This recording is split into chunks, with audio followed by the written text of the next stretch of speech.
안녕하십니까. 뉴스프리즘 팽재용입니다. 한국 사회 이슈를 발굴하고 다양한 시선으로 분석하는 뉴스프리즘, 지금 시작하겠습니다. 이번 주 뉴스프리즘이 풀어갈 이슈 함께 보시겠습니다.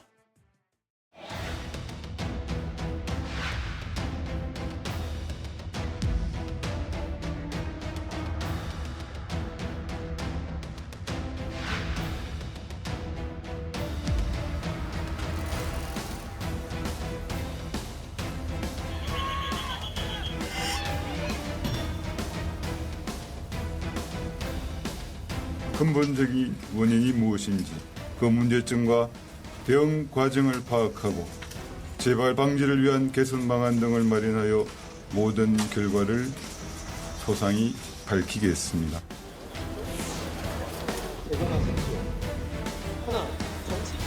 국민의 참정권이 침해되었습니다. 책임자를 엄중히 처벌하십시오. 중선관위의 구조개혁을 단행하십시오.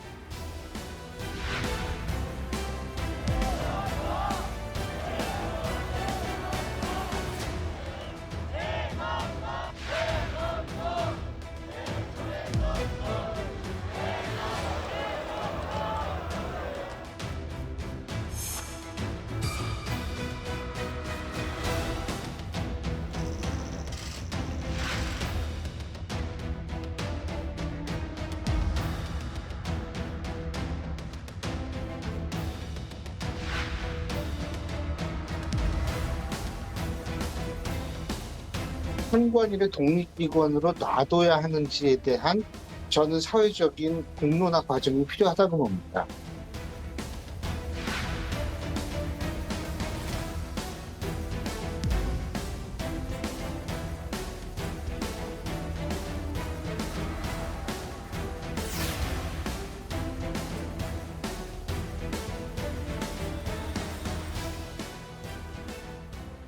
헌정사 초유의 투표용지 부족 사태를 이야기한 선관위를 향해 정치권에선 해체 수준의 개혁을 예고했습니다. 반복되는 실책에도 헌법상 독립기관이라는 방패 뒤에 숨어 존폐 위기를 자초했다는 비판이 나오는데요. 먼저 정호진 기자의 보도입니다. 지난 6.3 지방선거 당일 전국 투표소 곳곳에선 투표용지가 없어 투표를 못하는 사태가 벌어졌습니다. 준비한 투표용지가 다 소진이 돼가지고. 아니 소진될 거라고 미리 인지를 못했습니까? 중앙선관위는 투표 마감 3시간이 지나서야 책임을 통감한다며 고개 숙였습니다. 일부 투표소의 투표용지 부족으로 국민 여러분께 큰 혼란과 심려를 끼쳐 드렸습니다. 책임을 통감하며 깊이 사과드립니다. 하지만 사과가 무색하게도 당시 선관위는 사태 규모조차 파악하지 못했던 것으로 드러났습니다.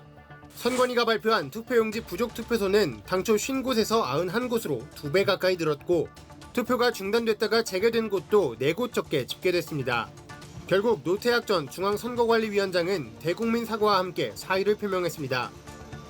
이 모든 사태에 대한 책임을 통감하면서 저 역시 중앙선거관리위원장 직에서 물러나겠습니다. 노 전 위원장의 대국민 사과는 이번이 처음은 아니었습니다.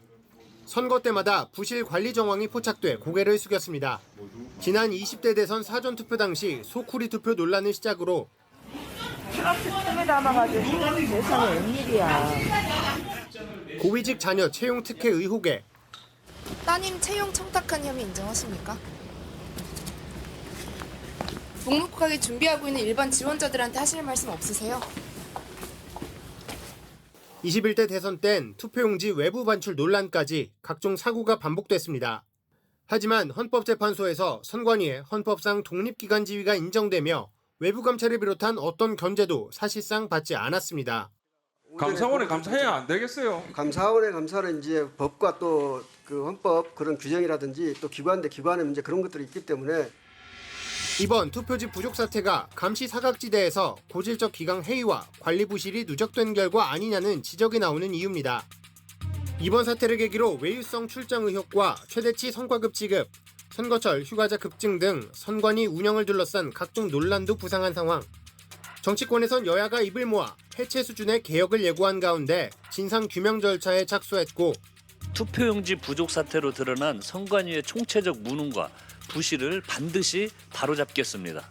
6.3 국민참정권 훼손 사태의 원인과 책임을 철저하게 규명하여야 합니다. 개헌을 포함해 선관위 개혁을 위한 법적 근거 마련에도 속도를 내고 있습니다.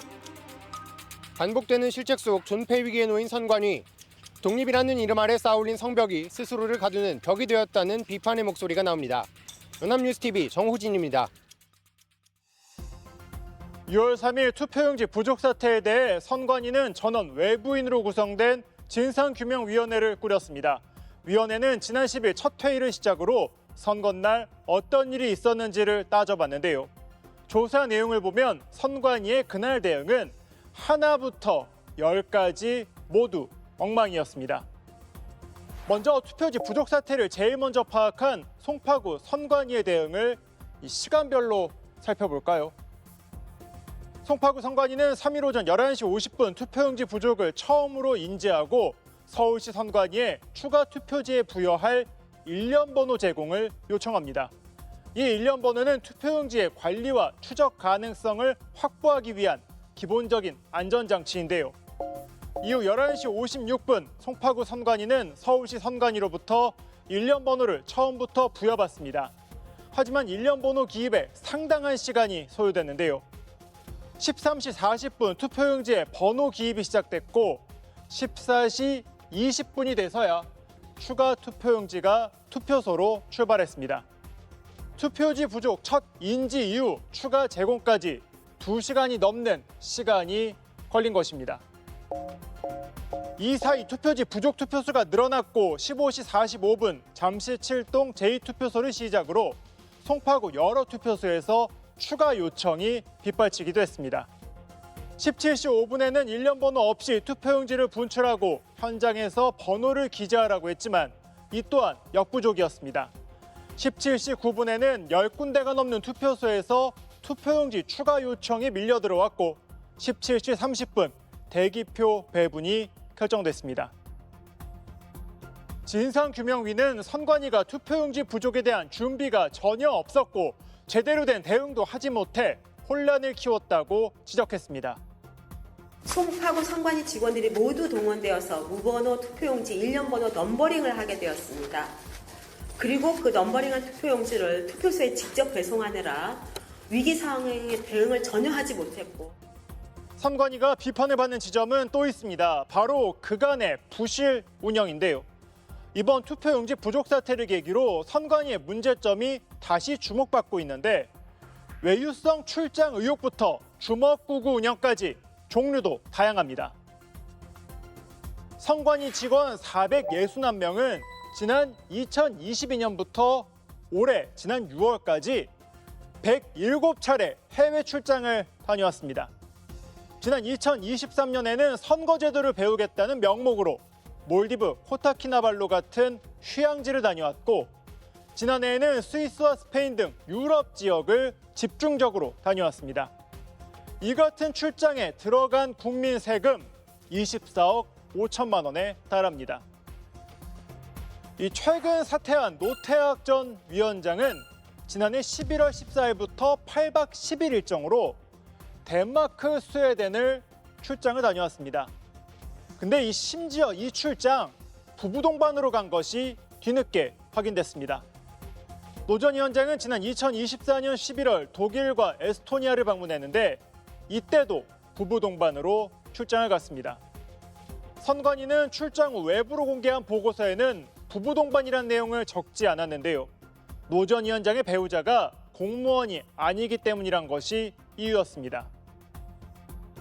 지난 6.3 지방선거의 경우 전국 14곳에서 재보궐선거도 함께 진행되는데요.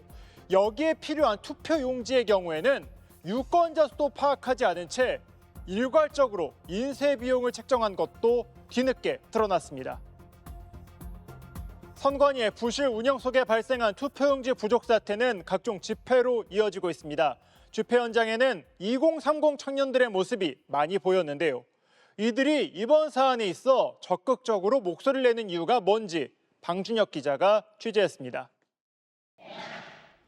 투표용지가 부족해 일부 유권자가 투표를 하지 못했다는 사실에 대학생들은 충격과 분노를 드러냈습니다. 평소 정치와 거리를 두던 학생들 사이에서도 이번 사안만큼은 다르다는 기류가 빠르게 번지고 있습니다. 어떤 당을 지지하든 간에 투표라는 거는 자신의 의견을 행사할 수 있는 그런 권리인데 그거 자체가 부정당할 수도 있다는 점이 그냥 당을 떠나서 화가 나는 부분인 것 같아요. 서울대와 연세대 등 전국 18개 대학 총학생회가 공동 시국선언을 발표하는 등 집단 행동도 이어졌습니다. 대학가의 반응은 숫자로 드러납니다. 현재까지 전국 200여 개 대학 캠퍼스에서 400건이 훌쩍 넘는 성명과 시국선언이 쏟아졌습니다. 성명엔 재발 방지 대책 마련 요구가 가장 많았고 선관위를 규탄하거나 책임자 처벌을 촉구하는 내용도 포함됐습니다. 다만 구체적인 해법을 두곤 의견이 엇갈립니다. 재선거가 필요하다는 주장도 있지만 현실적이지 않은 만큼 선거 시스템 개선에 초점을 맞춰야 한다는 의견도 나옵니다. 재선이 저는 필요하다는 입장이고 만약에 그걸 현실적으로 불가능하다고 하더라도 선거에 있어서 확실한 개혁이 필요하지 않나. 선관위 비판과는 별개로 부정선거 주장 확산이나 정치적 이용을 경계하는 목소리도 적지 않았습니다. 선관위가 계기를 제공한 것 같아서 그 무능함에 매우 화가 나고요. 사전투표 폐지론이 나오고 있는데 그거야말로 참정권을 침해할 수 있는. 이번 사태가 청년 세대가 민감하게 반응하는 절차적 공정성 문제와 맞닿아 있다는 분석도 나옵니다. 가장 기본적인 권리가 침해되었고 이 부분이 경시된다라는 점, 2030이 분노하고 있는 공정성 문제에 대해서도 다시 한번 생각을 해볼 수 있는 계기가 되는 것. 투표용지 부족 사태는 단순한 행정착오를 넘어 참정권과 선거 시스템 전반에 대한 청년 세대의 문제의식으로 확산하고 있습니다. 연합뉴스TV 방준혁입니다. 선관위의 총체적 부실이 잇따라 드러나며 개혁을 촉구하는 목소리가 커지고 있습니다. 정치적 중립성을 훼손하지 않되 최소한의 견제는 필요하다는 지적이 나오는 가운데 제도적 개선 고민도 깊어지고 있는데요. 다른 국가들은 선거 관리를 어떻게 운영하고 있는지 김예린 기자가 짚어봤습니다. 우리나라 선거관리위원회의 독립성은 세계 최고 수준으로 평가받습니다. 행정부와 국회, 감사원도 함부로 개입할 수 없다 보니 견제받지 않는 성역이라는 비판도 뒤따릅니다. 우리나라와 비슷하게 독립기관을 둔 대표적인 국가는 캐나다입니다. 폭넓은 권한을 갖고 선거 전반을 운영하지만 외부의 감시, 견제를 받는다는 점에서 차이가 있습니다. 캐나다 선거청은 의회의 통제를 받아 예산과 선거 결과에 대한 검증이 이루어집니다.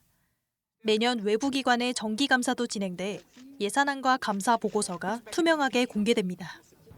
호주도 독립적인 선거 관리 기관을 두고 있지만 역시 의회와 감사원이 업무 전반을 감시합니다. 미국은 각 주에서 직접 선거를 관리하며 주정부와 의회, 사법기관 등의 감시가 이루어집니다. 영국 선거위원회는 독립성을 보장받지만 의회의 관리 감독을 받는 구조입니다. 일본과 프랑스는 행정부와 지자체가 선거 실무를 담당하되 심판과 견제 기능은 법원이나 헌법기관이 맡도록 했습니다. 대부분 선거 관리 권한을 행정기관과 의회, 사법부 등으로 분산시켜 상호 견제 구조를 확립한 겁니다. 특히 이들 국가는 선거관리기구의 설립 근거를 헌법이 아닌 법률로 규정해 견제 장치를 비교적 쉽게 도입할 수 있습니다. 우리나라는 3.15 부정선거의 역사를 되풀이하지 않기 위해 헌법상 독립기관이라는 지위를 보장하고 있습니다. 다만 독립성을 방패 삼아 자정 노력을 외면해온 선관위의 구조적 문제가 반복적인 부실관리 논란으로 드러났다는 비판이 나옵니다.